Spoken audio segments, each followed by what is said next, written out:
E tem uma coisa também que se fala com relação ao Tite na seleção, que ele escolheu o Pedro e não o Gabigol, eles não são iguais, gente, são jogadores de características diferentes.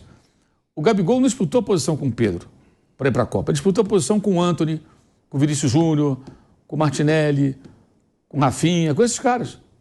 Ele era visto pelo Tite como um atacante, um segundo atacante, de uma característica diferente desses pontas, mas não era um centroavante. O Pedro ele levou como o centroavante. Até Gabriel Jesus e Richarlison, dá para disputar. O Pedro foi meio que um coringa. Ó, eu quero um cara de área. Eu quero um centroavante, um homem de área para determinadas situações. Eu vou levar o Pedro. E, aliás, falando rapidamente do Pedro, isso tudo que faço do Gabriel ofusca um ponto que eu já falei aqui, eu vou repetir. O Flamengo tem hoje um centroavante de nível europeu jogando pelo Flamengo. O Pedro só não joga na Europa porque a Fiorentina comeu bola naquela negociação. Ela emprestou o jogador do Flamengo e fixou o valor da multa rescisória em 14 milhões de euros. Ele se machucou na Itália, ele era reserva do Vlahovic, ele não jogou. Ele jogou 2, 3 jogos. Uma coisa... Foram 4 jogos. 4 jogos, né? Quase não entrou em campo. E assim, nem inteiros, né? Entrava no final, ele mal jogou na Fiorentina. Aí a Fiorentina empresta ele para o Flamengo e fixou o valor em 14 milhões de euros.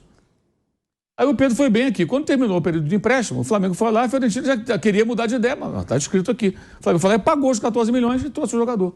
Se a Fiorentina tivesse paciência com ele e não emprestasse, e ele também, claro, tivesse perseverança para insistir e tal, ele não voltaria nunca, cara. O Pedro é um jogador que tem futebol para jogar, talvez não num gigante europeu, mas num bom time na Europa, na Fiorentina, tranquilamente. Então o Flamengo tem hoje, como homem-gol, são diferentes as características, Gabriel e Pedro, mas o 9, o cara que faz gol, era o Gabriel naqueles tempos, agora é o Pedro. O Pedro é o melhor atacante do Brasil, de área. E é um cara que poderia... cara que é para estar na seleção brasileira. Calma aí, e já está próximo de passar o Gabigol como o maior artilheiro da história do Flamengo. Ele vai fazer esse ano, provavelmente... Não maior, né, que é o Zico, mas passar o Gabigol nessa disputa. E ele poderá, esse ano, se continuar assim, vai fazer mais de 40 gols, gente. E assim, ele está gerando jogo, ele dá passe, ele gera jogo, ele faz pivô. Ele melhorou muito. Então fala-se do Gabriel e esquecem que o Flamengo tem um jogador valiosíssimo ali, cara, naquela função de artilheiro. O Flamengo não tem carência nessa posição. E outra, né, Mauro? Precisa de uma reposição para ele. É isso, com o dinheiro que vai ganhar com o Gabigol, compra um atacante que possa render melhor no Flamengo. Agora, só para passar para você, Bruno, que eu vi que você está querendo falar, eu vou mostrar aqui a declaração do empresário do Gabigol, que agora resolveu falar na imprensa, foi lá no Sport TV, deu entrevista, falando que agora vai procurar outros clubes. Já deve estar procurando há muito tempo. O torcedor não é burro, a imprensa não é burra. Ele já está vendo há muito tempo que o Flamengo não ia ceder. Então vai lá no programa, quer falar, fala que agora vai buscar, já está buscando. Só que é bom lembrar, o Mauro trouxe essa observação, e é muito importante que o Gabigol não foi julgado ainda. Será que algum clube vai botar dinheiro, que o Flamengo exige compensação financeira? Será que algum clube vai botar dinheiro com o risco do cara ser suspenso por mais um ano? Mas aí dentro de um contrato, certamente eles vão colocar isso. Mas aí você tem que ser entendeu. Mas pelo amor de Deus. Mas aí ele vai ficar sem clube, meu amigo. Sim. Dentro de um contrato você tem que colocar. Caso você seja julgado e punido, nós não vamos pagar durante esse período. Mas aí ele vai esperar o fim do contrato com o Flamengo, que não tem nenhuma cláusula com isso. Beleza, ele vai ficar sem jogar. Ele corre o risco de ficar sem ganhar de ninguém, na verdade. Eu duvido. Lembrando o seguinte, se ele for suspenso novamente, o contrato é automaticamente também suspenso. Então. O clube não precisa pagar. E o Flamengo pagou. Foi até isso que o Flamengo falou, né? O Flamengo pagou no primeiro mês, que eu saiba. Depois suspendeu o contrato. Ah, é? Pagou naquele mês corrente, aí depois suspende, aí reativou.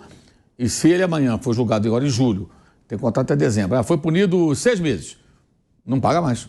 É isso aí. Só paga se quiser fazer caridade. Acho que não vão querer fazer. E nem pode fazer, que o dinheiro não é do dirigente, dinheiro é do clube. Ou seja, mas então pro clube que contratou pode valer mesmo assim. Tá bom, vou parar de pagar, mas aí ele sai do ritmo de jogo. Não, o clube pode fazer também esse tipo de acordo. Ele pode fazer um contrato, nem precisa colocar cláusula nenhuma, é automático. Eu faço um contrato com você agora está suspenso. Exato. Mas é claro que o clube pegaria o seu jurídico e já colocaria uma cláusula. O jogador está atuando sob efeito suspensivo. Exatamente. Se porventura for confirmada a punição, durante o período do afastamento, o jogador não vai receber remuneração. Entendeu? E o que mais impressiona é o seguinte, as pessoas parece que não veem jogo. O futebol do Gabriel, ele hoje em dia, eu vou repetir, é uma coisa risível, é assustador. Assustador. Ele é quase um jogador a menos. É assustador. Nesse jogo de quarta-feira lá em Caxias do Sul, houve um fato até curioso. Até acho que ele não foi tão mal, ele conseguiu chutar uma bola rente à trave. O que já é um feito, porque tem jogos que ele não consegue nem pegar na bola. Ele fica 25 minutos em campo, 30 minutos, ele pega 7 vezes, 8 vezes na bola. Assim, em lances, tocar por lá, não acontece nada. E nesse jogo veio um fato curioso que o Carlinhos entrou no final, logo depois saiu o gol do Juventude, o gol da vitória do time gaúcho, e o Carlinhos fez uma jogada, uma arrancada individual, tocou para Ayrton Lucas, chutou e o goleiro fez uma defesa até com um certo grau de dificuldade. O Carlinhos começou a ser elogiado. Pô, o Carlinhos, a torcida começou, o Carlinhos conseguiu fazer uma coisa que o Gabigol não faz. Então põe o Carlinhos, não põe o Gabigol. Essa passou a ser a reivindicação de parte da torcida, porque viu um jogador modesto, tudo que veio do Nova Iguaçu, apresentar em um momento do jogo algo que o Gabriel não consegue fazer. Não significa que o Carlinhos seja melhor que o Gabriel, veja bem. Mas naquele momento ali, ele conseguiu fazer algo que o Gabriel não consegue fazer. É bizarro isso, gente. O negócio... Não, é patética. A fase do Gabigol é realmente... Eu cansei de ser um defensor dele aqui, até com o Mauro, que o Mauro falava, o Pedro tem que jogar. Eu falava, eu daria uma chance pro Gabigol, pra ver se o Gabigol pega ritmo. Não dá mais. Não dá, tá indefensável. Porque eu dizia, o Gabigol é ídolo, é um cara que se ele ganhar ritmo, mas ele não ganha ritmo, ele cria polêmica. Hoje não tem como defender o Gabigol. Hoje não tem como. E aí vai o Júnior... Como é que ele vai ganhar ritmo? Ele tem que entrar no time. Quem vai sair? É isso. Não, e ele Por que você vai tirar o Pedro? Não, Mauro, mas você vai concordar comigo e o Fausto também, que teve uma fase que o Pedro também não estava bem. Ali, quando eu falava isso, o Pedro estava ali também buscando um ritmo. Quando o Pedro pega o ritmo, esquece. Mas o Pedro, ano passado, sem estar tão bem, ele fez o maior número de gols da carreira dele. Mas mas eu digo, nesse ano, lembra? Nesse ano não teve fase ruim, não. Ali no estadual, teve um período antes dele começar a fazer vários gols. Nada. Teve, eu tenho certeza. Porque aí eu falava, mas o Pedro também não tá numa fase maravilhosa. Daqui a pouco ele engrenou. Qualquer comparação dos dois, há pelo menos uns 2 anos, é uma piada. 2 anos, 1 ano e meio. Um ano e meio. O Gabigol, se ele aproveita os, 20 minutos que ele tenha, entra bem, joga, faz gol, ele ia pelo menos forçar o Tite a pensar em encaixar os dois. Isso. Até forçar o Tite. O Tite, em algum momento, se o Gabigol começa, entra um jogo bem, entra outro bem, entra outra bem, o Tite, em algum momento, ia pensar, como é que eu posso encaixar esse cara e o Pedro? O Dorival jogou com os dois. Mas o Gabigol não faz o Tite nem pensar nisso, assim, não precisa. O Gabigol não aproveita a chance que tem. Então, não tem nem essa possibilidade do Tite pensar, vou mudar um pouquinho para encaixar os dois, que o Gabigol tá bem, o Pedro tá bem, eu quero jogar com os dois. Não joga. Isso que o Mauro falou é uma coisa que acho que é bem relevante em relação ao desempenho dele, né? Não é que ele está perdendo gol, ele não participa do jogo. É uma coisa que assusta um pouco, porque o Gabigol no campo está uma coisa acima de um atacante em má fase. Assim, é um cara que não joga.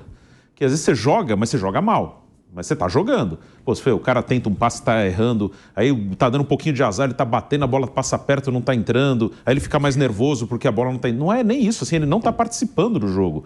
Então isso que assusta e me deixa até em dúvida se ele vai retomar. Porque ele praticamente, ele parece um jogador de 45 anos no campo hoje.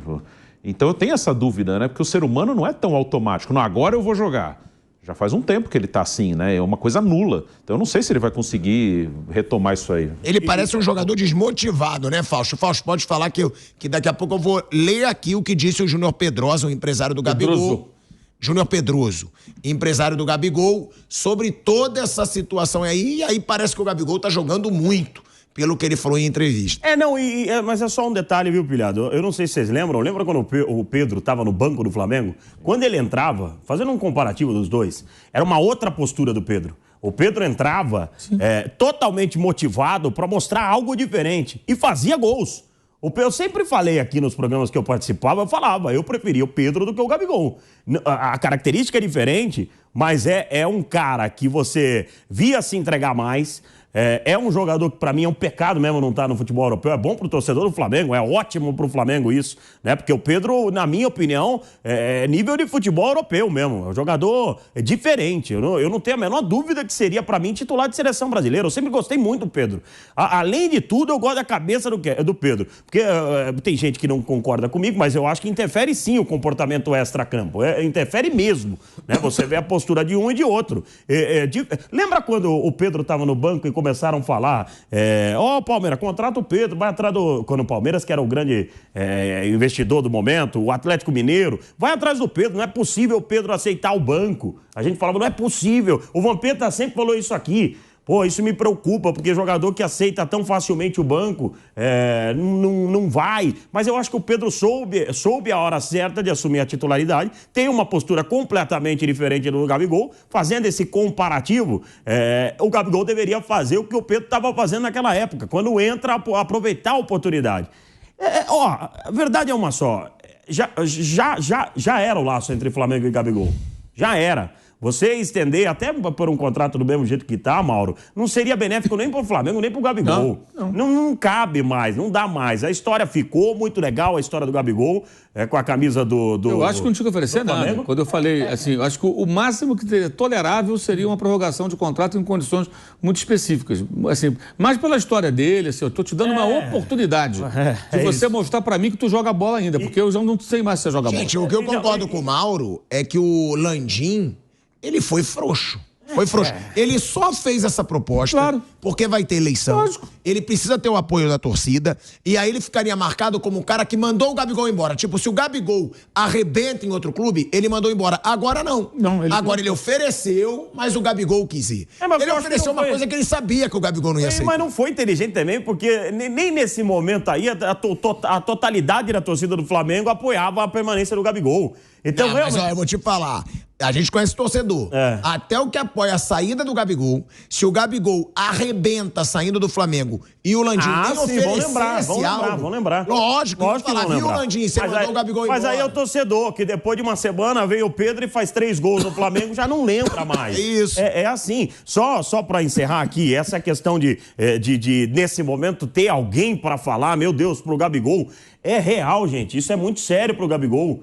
O Gabigol tá numa sinuca complicada ali, porque ele realmente não sabe se ele vai ser punido ou não. Ele tem que abraçar. O Gabigol tá no momento, que não passa nem pela cabeça dele, eu acho que Mauro e o Pilhado e Bruno, que ele tá no momento que ele tem que abraçar o que vier.